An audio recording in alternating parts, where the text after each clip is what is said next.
Hey, how you doing? This is Adam Post, publisher of more than 1,000 comic books and marketing expert covering the woke boycotts. Bud Light has betrayed everyone, all of their customers and all the people they work with. By betrayed, this is what I'm talking about. From Fox News, experts break down how Bud Light lost its top-selling beer status, quote, betrayal. And they picked that up from a longer New York Times article. But they really nail it here, and I'm going to get into it in a little bit more detail. The main feeling, the underlying feeling, is one of what is this consumer product doing involved in pushing gender transitions on their customers by using the controversial Dylan Mulvaney, who is really only known for their gender transition, to endorse their product. It's one thing if you have a controversial actor or a controversial singer or even a controversial politician, because they have a role in society that is understandable and something that relates to everyday experience. But for a lot of us, we're not tied in with getting transitions. We're not interested in doing that. We don't really want to get involved in that.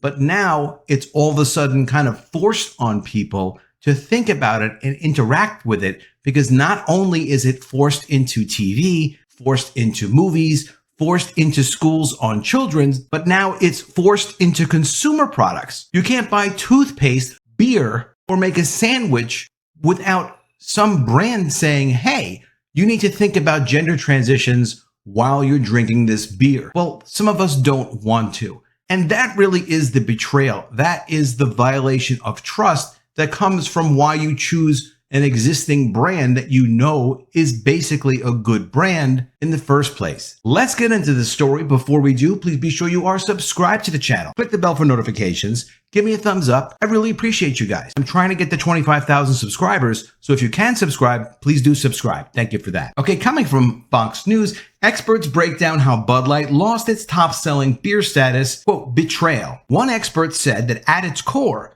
Bud Light sales come down to a feeling of betrayal in both conservative and liberal buyers. The liberal side, of course, is different from the conservative side, but it still comes down to a feeling of a violated trust. Experts are weighing in on why they believe Bud Light lost out to Modelo Especial as America's most popular beer last month, and it's not just because of its Dylan Mulvaney partnership. A professor says that at its core, Bud Light's market loss to Modelo is a story about broken trust. Bud Light's missteps felt like a betrayal to both its liberal and conservative customers, and that trust is going to take months, if not years, to rebuild. Daniel Korschun, an associate professor of marketing at Drexel's University LeBow College of Business, told the New York Times.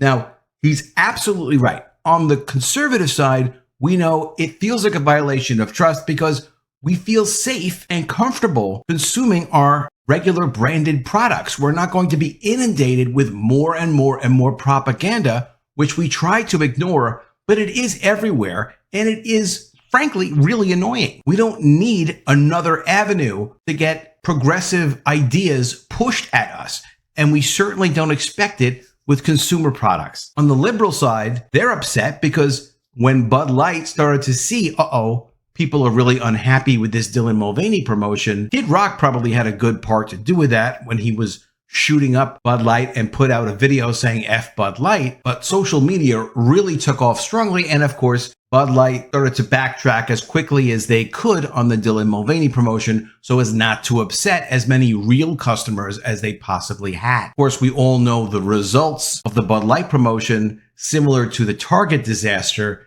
is billions and billions and billions of market value lost. I don't see how, on the conservative side, they could ever rebuild trust. On the liberal side, sure, you could rebuild trust by just doing another Dylan Mulvaney promotion tomorrow, and they would say, oh, great, you didn't abandon Dylan Mulvaney. On the conservative side, there's no reason to trust this company ever again. They violated the comfortable relationship that you have with a known brand and a known product that was one of the last things that you could do to socialize even with people that you don't necessarily agree with, something that brings people together, something actually apolitical like being at a barbecue and everyone there could be drinking the same beer and there were no political implications about drinking that beer.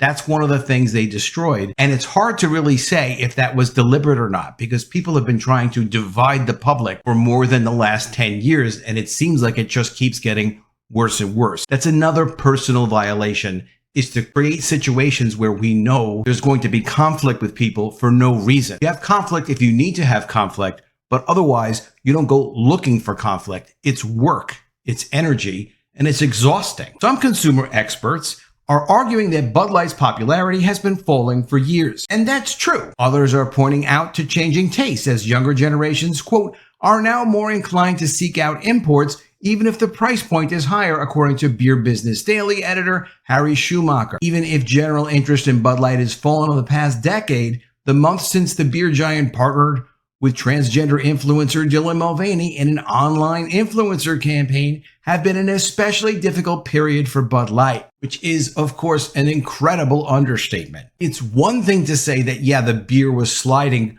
over the last 10 years, but not this dropping off of a cliff where people completely reject the beer, even if it's free, and where the manufacturer has had to buy back expired beer because it won't sell at any price, even free, from the distributors, so it could then be destroyed. Additionally, the drop-off in sales was never like this before. Last week, it was 28%. We'll find out in a day or two what the next drop-off is, and everyone is expecting it to just continue to get worse and worse. Ted Cruz has started an investigation. He's actually good at pushing people to do things, and he's found out that Bud Light really seems to have been very irresponsible in working with Dylan Mulvaney to push promotional alcohol content to kids under 21 due to TikTok influencer Dylan Mulvaney's social media. This was started up in May, where Ted Cruz realized, hey, wait a minute, Dylan Mulvaney has a lot of social media followers that are under the age of 21.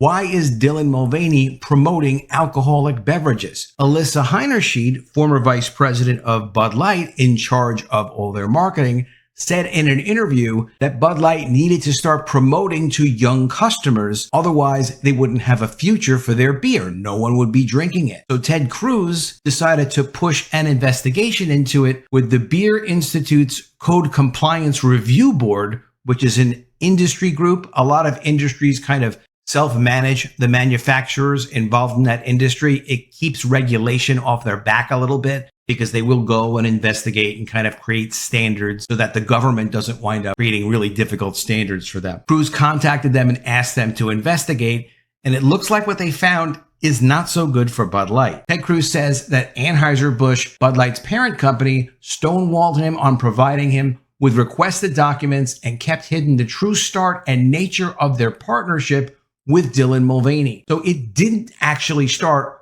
with one post, one can, and one promotion. The first post from Dylan Mulvaney went back to February, not April 1st. So they worked with Mulvaney at least twice. Why are they lying about that? On February 11th, 2023, Mulvaney posted a video on Instagram with the caption, #BudLightPartner. Cruz writes in a memo. Well, the video showed Mulvaney dancing in a bathtub with an open can of Bud Light, a stack of Bud Light cans in the background. The February post came before the April 1st post by Mulvaney celebrating March Madness dressed as Audrey Hepburn, and posted a personalized version of the Bud Light can, also with the tag #BudLightPartner. Cruz also takes issue with the company's apparent lack of enforcement to establish guardrails being placed on Instagram to prevent minors from accessing Mulvaney's alcohol-related content. According to Facebook, Instagram requires creators to, quote, block all U.S. users under the age of 21 from viewing branded content promoting or referencing alcohol. This is called age gating,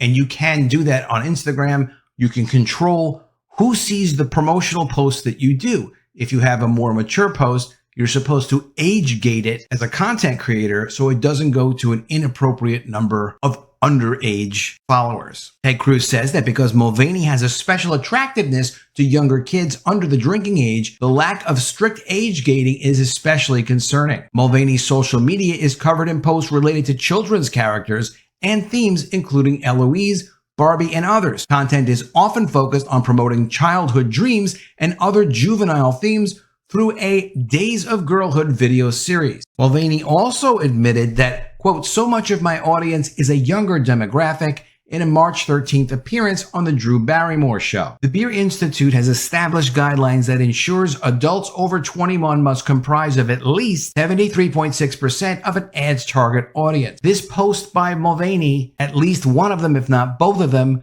did not do that. Ted Cruz has asked the Beer Institute's Code Compliance Review Board to cite Anheuser-Busch, have a finding that shows that they acted inappropriately, and then they'll take further actions from there. I mean, we'll see how it turns out. Bud Light was definitely promoting their beer to underage followers of Dylan Mulvaney well beyond the limits of what they're supposed to be doing. Hopefully they get held accountable for that, because this whole situation seems incredibly bizarre. It doesn't seem normal. It doesn't make sense. I don't know what they thought they were doing with Dylan Mulvaney. It's up for debate whether or not it was done intentionally to create a disaster for Bud Light and try to change whoever their customer base was going to be. It's very hard to know what they were thinking. It does seem like the whole thing has gotten out of control because nobody wants their brand to be completely hated. And Bud Light is really hated. Let me know what you think in the comments below. Do you think that Bud Light betrayed everyone intentionally? What is it that you think they were really trying to accomplish with this Dylan Mulvaney promotion? Do you think they will get held accountable for marketing their beer